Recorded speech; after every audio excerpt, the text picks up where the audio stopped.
chapter to the book. Don't let anybody write it for you. He's just an unbelievable mentor. I'll forever be grateful for him, and not just the football what he taught me, because he's a great football coach, but the mental approach and the mindset as a man playing this game, and how you have to turn it on and turn it off, and put priorities in your life, and he taught me so much.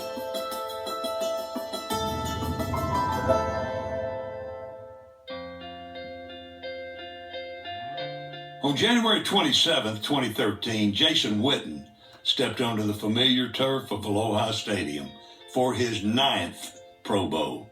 The following Friday, at the Super Bowl breakfast, he received the Bart Starr Award. 2 days later, at Super Bowl 47, Witten was named the Walter Payton NFL Man of the Year. All in all, not a bad week for a small-town boy from Tennessee. But a look into Jason's past reveals a stark contrast to this week of super accolades.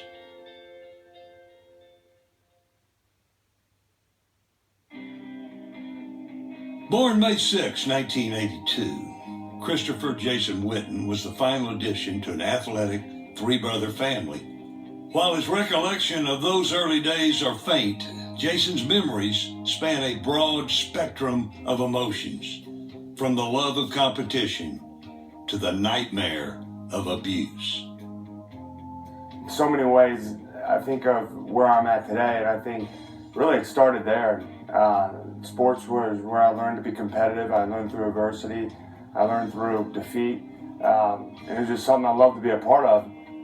We played in multiple leagues, so they would sign us up for 2 football leagues, 2 basketball leagues, 3 baseball leagues.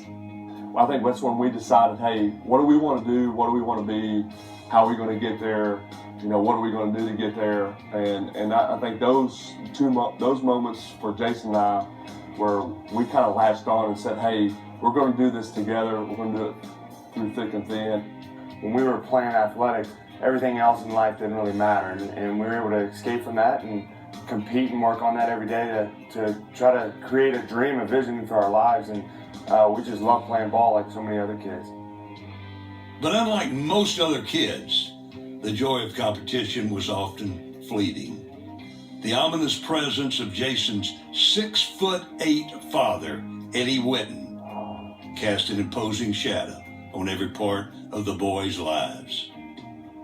He coached their teams when he, was able to, or helped coach, and he always worked with them on hitting the baseball or catching and throwing the football and shooting the basketball and all that. So he did have a big part in the beginning. But I think there was numerous other occasions where, just the smallest thing would trigger our dad, and that was what was tough, because he was a good man in a lot of ways, and it's tough for people to kind of really understand and comprehend that, but I think once you're around him, you saw that, and it just, he couldn't handle it, couldn't control it. My brother, one time after a Little League basketball game, I think he messed up or something had happened in the game, and ends up getting in an argument with my dad, and ultimately kind of gets pushed down, and he ends up cutting the back of his head and gets 6 or 7 stitches over a 10-year-old basketball game, and that was tough to watch. I remember that one pretty clearly, but it was a situation where, for me, I was, most of the time being the youngest, I was observing more than I was receiving, and oftentimes that's probably tougher than anything else, because you're seeing the ones that you love get hurt, and the ones you love as well, the ones that are doing it. So that was hard. Jason was in need of shelter, and Ryan, Jason's oldest brother, provided that. I think Ryan did a great job of trying to protect us. I mean, you think being 12 years old, 13 years old, and put in a position where not only are you frustrated and you want to see change and stop this, but at the same time, you got 2 younger brothers that you want to protect from this.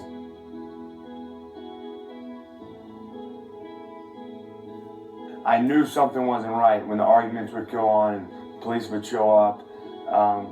But I would just be sent to the room and let's play a video game, or let's do something to where our minds got away from that. And oftentimes it was kept from me and kept from Sean and I, but at the same time, I guess I know what they were doing was trying to protect us, and ultimately they did it as long as they could. And I'll have so much respect for Ryan. I mean, he got put in a position as a father or a man a lot earlier than any kid should be, and he didn't shy away from that. And I think we're all better because of what he was able to do.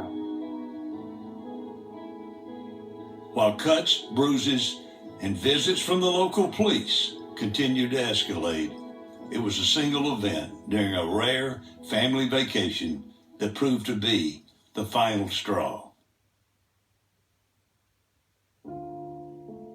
We were on our way to an amusement park, Kings Dominion, and we were driving in Quantico, Virginia, and something set him off, and he pulled the car over, and he said, "You're getting out," and he pushed me out of the car, and he was going to take the kids and go, but Ryan saw what he was going to do, so Ryan opened the door in the back, and they all jumped out, and we were walking up the interstate. It just happened so fast, and that was just the toughest part about my dad. He couldn't control his feelings, his emotions, and obviously he had addictions that kind of triggered those things, and so that made it tough. And literally being a kid on the side of the interstate, A, knowing that you're now not going to be able to go to the amusement park that saved up a long time, but B, I really don't know where I'm going in life from this point. And obviously my mom was pretty upset, and you know, that was the fork in the road of where's life going to take us. When I got out of the car then, I knew that was it. I would take my children and leave. 3 months after Jason's 11th birthday, his mother, decimated by years of abuse, rounded up her sons and left. It was the longest 6-hour trip a boy could make. At that point, I knew what was going on. I knew my mom wanted to leave before my dad got home, and because she didn't know what would happen. And for that, I was fearful. But at the same time, I didn't know if I'd ever see my dad again. And that was somebody I loved, even though he caused us so much hurt. And so I was torn in a lot of ways.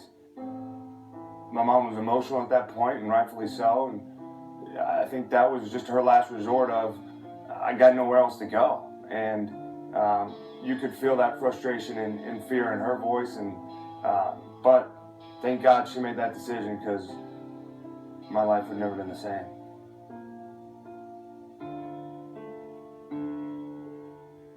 The 380-mile journey ended at the doorstep of Jason's grandparents in Elizabethton, Tennessee.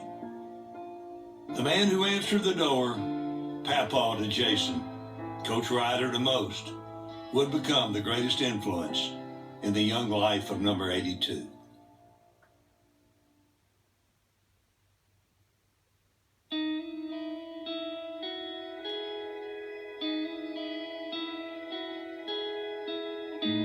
Jason Witten's grandfather, Coach Dave Ryder, was already a legend in the small community of Elizabethton, Tennessee.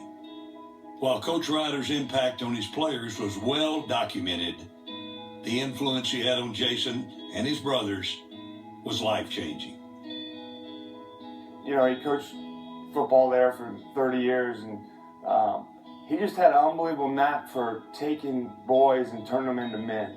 And he did it through the game of football. It didn't matter what your situation, how much money you had, what your parents did, if you even had parents. He loved you for who you were, and he was going to turn you into a man and teach you those qualities. He made you believe that you're better than what you were. He made you believe that you're special in a different way than what you were. You know, he had a way of making you humble. He had a way of making us work. When I moved there, I would hear stories about, hey, my dad played for your granddad, and you know, my uncle played for your granddad. And he just just his ability to put others first and to teach them and invest in their lives, man, it was just a rare trait that he had. And I think he taught all of us that on being leaders and manning up and taking accountability for your team and the responsibilities that take place. And he was a great football coach along the way, too. He earned their respect. He didn't demand it. He earned it. And he earned their respect by his actions. Coach Ryder led mainly by example, but daily 10-minute rides to school with the boys offered an invaluable forum for teaching and healing.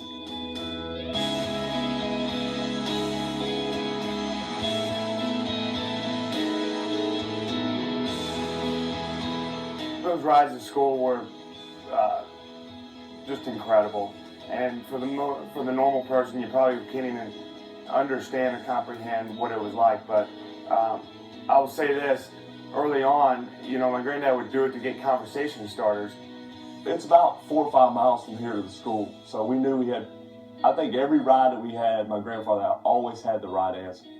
Any negative thing we'd ask or any personal thing we'd ask, I mean, it was kind of open from the 4 or 5 miles, and then we went on the way back home, we'd get the conversation started back up. But what we found was when we were in those rides, we were able to ask questions. And I think more than anything, he wanted us to know and to get our questions answered. He didn't want us just to assume or to go with the unknown. And just great knowledge by him to handle it the way he did. And nobody else was in the car but us. And there was no questions that you couldn't leave off. I mean, everything was out there. We used to talk about things like opening the door for a lady, not sitting down in front of a lady, let her sit down. I mean, little things that I learned as a kid that I thought they needed to know, and how they're supposed to talk to the teachers, how they answered them, yes ma'am, no ma'am, yes sir, no sir, things of that nature. He made so many sacrifices, and just the way that he carried himself and the way that he would have conversations with our grandmother and those intangibles that he instilled upon us were just, you can't measure.